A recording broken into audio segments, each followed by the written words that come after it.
کہ جو فاؤنڈر ہیں اس ڈیل کے ان میں سے ایک طارق فواد ملک، جس میں انہوں نے کہا کہ پاکستان کی جو توقعات ہیں اس پر یہ براڈ شیٹ پورا پاکستان سے وہ جو پاکستان کے اندر ریکوریز ہو رہی ہیں اس کے اوپر جمپ اپ کرنا اور مطالبات کرنا کہ ہمیں یہ کمیشن دیا جائے، یہ کیا جائے، وہ کیا جائے۔ بڑی ڈیل لے لی ہے لیکن اس کے لیے ان کے پاس ایکسپرٹیز موجود نہیں تھی، وعدے ان کے پاس بڑے۔ براڈ شیٹ اور نیشنل اکاؤنٹیبلٹی بیورو کے درمیان ہونے والے ایسٹس ریکوری ایگریمنٹ کے ایک مرکزی کردار ہیں طارق فواد ملک۔ طارق فواد ملک کے بغیر براڈ شیٹ اور نیب کی سٹوری مکمل نہیں ہوتی۔ طارق فواد ملک کو اس پوری سٹوری میں اس کے ایک مرکزی کردار ہے، اور یہ کہنا غلط نہ ہوگا کہ جو فاؤنڈر ہیں اس ڈیل کے ان میں سے ایک طارق فواد ملک ہیں، چونکہ طارق فواد ملک اور غضنفر علی انہوں نے سب سے پہلے جنرل امجد کو اپروچ کیا تھا 1999 میں 1999 کے اینڈ میں، اور یہ پروپوزل دیا اس وقت پرویز مشرف آ چکے تھے کہ کیوں نہ ایک ایسی ایفرٹ کی جائے، اور انہوں نے پھر ایک کمپنی کا نام دیا جس کا نام تھا ٹرووانز LLC، کہ ایک کمپنی ہے جس کی ایکسپرٹیز ہے کہ وہ جو سٹولن ایسٹس ہیں ان کو ٹریس کرتی ہے، ریکور کرتی ہے اور ریپیٹریٹ کرتی ہے۔ اور پروپوزل یہ دیا گیا کہ چونکہ پاکستانیوں کی بہت بڑی دولت باہر پڑی ہوئی ہے، لہٰذا ایک ایسے اگریمنٹ کے ذریعے پاکستانیوں کی دولت کو واپس لایا جا سکتا ہے۔ یہ جنرل امجد نے اپنی سٹیٹمنٹ میں کہا جو انہوں نے سر اینتھنی ایونز کے سامنے دی، لندن آربیٹریشن کورٹ کے سامنے دی، جس میں انہوں نے کہا کہ ان کے پاس سب سے پہلے طارق فواد ملک آئے تھے۔ طارق فواد ملک کون ہے آج ہم آپ کو ان کے بارے میں بتاتے ہیں، اور یہ طارق فواد ملک کی جو سٹیٹمنٹ انہوں نے کورٹ کے سامنے دی تھی وہ سٹیٹمنٹ ہم آپ کے ساتھ شیئر کرتے ہیں۔ یہ سٹیٹمنٹ آپ نے اس سے پہلے اس کے بارے میں کہیں نہیں سنا، یہ سٹیٹمنٹ کسی کے پاس نہیں ہے، ایکسکلوسیولی ہمیں ملی ہے۔ اس سٹیٹمنٹ میں طارق فواد ملک بڑا کیٹیگوریکلی کورٹ کو بتا رہے ہیں اپنا جو ان کا ورژن تھا کہ ان کی کیا ریفلیکشنز ہیں، وہ کیسے اس ایگریمنٹ میں انٹر ہوئے، لیکن اس کے ساتھ ساتھ ہم آپ کو وہ باتیں بھی بتائیں گے جو کورٹ جو طارق فواد ملک کا ان کا کراس ایگزامینیشن نہیں ہوتا، لیکن جو اس وقت جو ہم نے اس پورے کیس کی جو کوریج کی اور اس دوران جو چیزیں ہمیں پتہ چلیں۔ طارق فواد ملک پاکستان ایئر فورس کے وہ کمیشنڈ آفیسر تھے، انہوں نے تقریباً 5 سے 6 سال ایز اے پائلٹ انہوں نے کام کیا، اور پھر انہوں نے ایئر فورس چھوڑی اور انہوں نے ایک ریئل اسٹیٹ ایجنسی جوائن کی، جہاں پر انہوں نے ان کے فادر ان لا کا تعلق بھی وہ ایک ریٹائرڈ جنرل تھے، اور اس کے ذریعے انہوں نے سب سے پہلے کانٹیکٹ کیا جو جنرل امجد تھے اس وقت۔ لیکن اس کے بعد جو طارق فواد ملک ہیں انہوں نے سب سے پہلے یہ پروپوزل دیا، لیکن جو بعد میں جنرل امجد کا انہوں نے وزٹ ارینج کرایا، وہ کولوراڈو گئے، واپس آیا اور یہ اگریمنٹ سائن ہو گیا۔ لیکن سب سے پہلے طارق فواد ملک نے جو اگریمنٹ سائن ہونے کے بعد جب کام شروع ہوا تو اس کے تقریباً 6 سے 7 مہینے بعد ہی انہوں نے ایک ای میل جنریٹ کی، جس ای میل میں انہوں نے کہا تھا کہ ان کو ریزرویشنز اور شاید ان کو اسی وقت انہوں نے کہا کہ ان کو ریئلائزیشن ہو رہی ہے کہ براڈ شیٹ نے جو وعدے کیے تھے شاید وہ زیادہ وعدے کر لیے تھے، ان کی جو سٹرینتھ ہے، جو کیپیبلٹی ہے اور ان کی جو اپروچ ہے یہ وہ نہیں ہے جو اوریجنلی انہوں نے دکھائی تھی۔ اور اس کے بعد انہوں نے لیکن اس وقت جو پاکستان میں چونکہ جو ٹرووانز کمپنی تھی، ٹرووانز کمپنی کے اوریجنل ریپرزنٹیٹو پاکستان میں TFM یا طارق فواد ملک تھے، اور ان کے ساتھ غضنفر علی تھے۔ غضنفر علی کی تو اب ڈیتھ ہو چکی ہے، لیکن طارق فواد ملک یا TFM اس کے پاس وہ کنسلٹنٹ تھے اس وقت براڈ شیٹ کے۔ ٹرووانز بعد میں بن گئی تھی براڈ شیٹ، اور یہ بنی اس لیے تھی صرف اور صرف جو پاکستان کے ساتھ جو ایگریمنٹ ہوا تھا اس سے چند ہفتے پہلے بنی، تقریباً 3 سے 4 ہفتے پہلے، اور اس کے بعد ایگریمنٹ سائن ہوا، اور اس کے بعد طارق فواد ملک کو پاکستان میں اس کے کنسلٹنٹ بن گئے۔ نیب میں ان کا دفتر تھا جو ان کے پاس 3 سے 4 لوگوں کا سٹاف تھا، لیکن کورٹ کو انہوں نے یہ بتایا، بڑی انٹرسٹنگ بات ہے، کورٹ کو انہوں نے بتایا کہ ان کی حیثیت ایک پوسٹ آفس سے زیادہ کی نہیں تھی۔ مطلب اس کا یہ ہے، طارق فواد ملک TFM نے کہا کہ ان کا کام صرف یہ تھا کہ نیب سے انفارمیشن کلیکٹ کرنا اور براڈ شیٹ کو پاس کرنا، اور مختلف ٹارگٹس کے حوالے سے،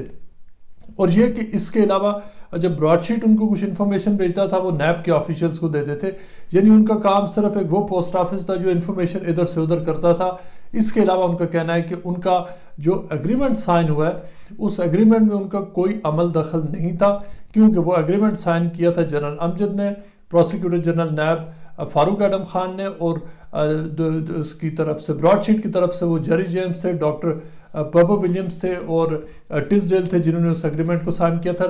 تھا۔ لیکن اس اگریمنٹ کے اوپر طارق فواد ملک کا ایز اے وٹنس نام آ رہا ہے، یعنی جب یہ اگریمنٹ سائن ہوا تو وہ اس وقت ایز اے وٹنس موجود تھے، اس حقیقت سے وہ انکار نہیں کر سکتے۔ لیکن طارق فواد ملک کا یہ کہنا ہے کہ ان کو شروع سے ہی ریزرویشنز ہو گئی تھی کہ یہ اگریمنٹ کہ جو براڈ شیٹ ہے وہ اس طرح سے کام نہیں کر رہا ہے جس طرح سے ان کو کرنا چاہیے تھا، اور یہ کہ اس حوالے سے انہوں نے کہا کہ انہوں نے مختلف میٹنگز میں بیٹھے جب اور بار بار وہ جو براڈ شیٹ کے جو ایگزیکٹوز تھے وہ ان کو کہتے رہے کہ آپ کو ڈیلیور کرنا ہوگا، اگر آپ کو پاکستان کے ساتھ کام کرنا ہے تو آپ کو ڈیلیور کرنا ہے، لیکن انہوں نے کہا کہ براڈ شیٹ کا پھر مقصد یہ بن گیا کہ پاکستان سے وہ جو پاکستان کے اندر ریکوریز ہو رہی ہیں اس کے اوپر جمپ اپ کرنا اور مطالبات کرنا کہ ہمیں یہ کمیشن دیا جائے، یہ کیا جائے، وہ کیا جائے۔ لیکن ایک لمبی سٹوری ہے کہ یہ پورے تقریباً 3 سال تک یہ لیٹیگیشن ہوتی رہی، ایک دوسرے کے ساتھ خط و کتابت ہوتی رہی، لیکن یہ کلیئر ہو گیا، اور اس میں بعض ای میل سامنے ہیں جو ای میلز ہم آپ کو دکھا رہے ہیں جس میں انہوں نے جیری جیمز کو لکھا اور کہا کہ ہم پاکستان کو ڈیلیور نہیں کر رہے، اور یہ وہ بات بتا رہے ہیں جیری جیمز کو جو ان کو ایکچولی اس وقت فنڈ کرتا تھا، ان کی تنخواہ دیتا تھا، اور اس کو طارق فواد ملک نے واضح طور پہ لکھا کہ ہم پاکستان کی جو ایکسپیکٹیشنز ہیں، جو اوبلیگیشنز ہیں، وہ ہم پوری نہیں کر رہے، اور یہ غلط بات ہے، اس لیے کہ پاکستان کے ساتھ ہم نے یہ اگریمنٹ کیا ہوا ہے، یہ انہوں نے آن ریکارڈ کہا۔ اس کے ساتھ ساتھ ایک اور ای میل ہے ان کی جس میں انہوں نے واضح طور پر لکھا، اور انہوں نے وہ غضنفر علی کو لکھا، جس میں انہوں نے کہا کہ پاکستان کی جو توقعات ہیں اس پر یہ براڈ شیٹ پورا نہیں اتر رہا، لہٰذا ایک ایسا نائس جو وے آؤٹ فائنڈ کیا جائے کہ اس پورے اگریمنٹ سے باہر نکلا جائے، یہ طارق فواد ملک نے آن ریکارڈ کہا۔ لیکن بعد میں انہوں نے اپنی جو سٹیٹمنٹ ہے، ایک سٹیٹمنٹ میں انہوں نے یہ بھی کہا کہ ان کو اگر تو 2003 کے بعد سے یہ اگریمنٹ چلتا تو ان کو یقین ہے کہ شاید جو ایڈمرل منصور اللہ کی صرف ایک پیمنٹ تھی جس میں براڈ شیٹ نے مدد کی تھی، کہ شاید اس سے زیادہ وہ ان کی مدد کر سکتا تھا، لیکن اس کے ساتھ ساتھ انہوں نے یہ بھی کہا کہ بعد میں ان کو یہ ریئلائز ہوا 3 سال اس اگریمنٹ میں جو ایسٹ ریکوری اگریمنٹ تھا اس میں رہنے کے بعد اور اس کے ساتھ کام کرنے کے بعد، کہ شاید انہوں نے کہا کہ اگر اس کے بعد چیزیں آگے چلتی تو شاید براڈ شیٹ اپنی پرفارمنس بہتر نہ کر سکتا۔ خاص طور پر انہوں نے یہ کہا کہ 2003 میں ایک ایسا وقت آیا کہ جب جو جیری جیمز سے جو براڈ شیٹ LLC کو اس وقت ہیڈ کر رہے تھے، انہوں نے ان کی ای میلز کے جواب دینا بند کر دیے، ان کی ٹیلی فون کالز لینا بند کر دیں،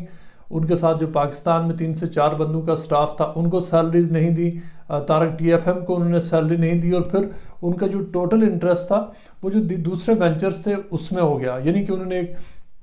ایک کولوراڈو میں ایک انویسٹمنٹ بینک انہوں نے پرائیویٹ انویسٹمنٹ بینک انہوں نے سیٹ اپ کرنے کی کوشش کی، اور اس کے ساتھ ساتھ اس کو دبئی میں اس کو رجسٹر کرانے کی کوشش کی، جس میں بعد میں پتہ چلا کہ جو TFM ہے وہ وہاں ان کے ایڈوائزر تھے، اور انہوں نے کوشش کی تھی کہ اس بینک کو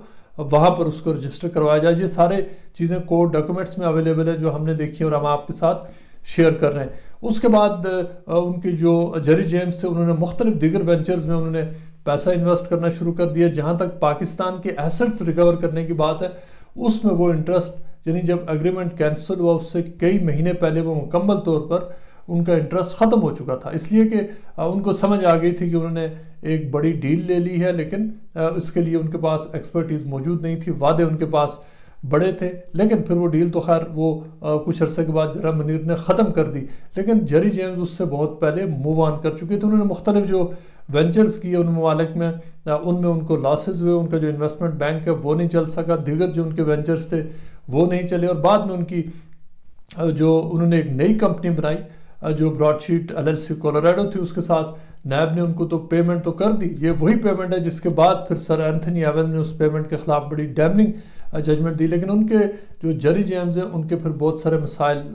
بڑھنے لگے، اور بالآخر انہوں نے سوئسائڈ کر لی، انہوں نے خودکشی کر لی، اور اس کے بعد طارق فواد ملک اس کا جو وہ اس کے بعد انہوں نے وہ پاکستان سے تقریباً 2007 میں دبئی چلے گئے، وہاں پر وہ ایک as a successful investment banker کام کرنا ہے، وہاں پر ان کی انویسٹمنٹس ہیں ریل اسٹیٹ میں، اور اب طارق فواد ملک کی جو سٹیٹمنٹ ہے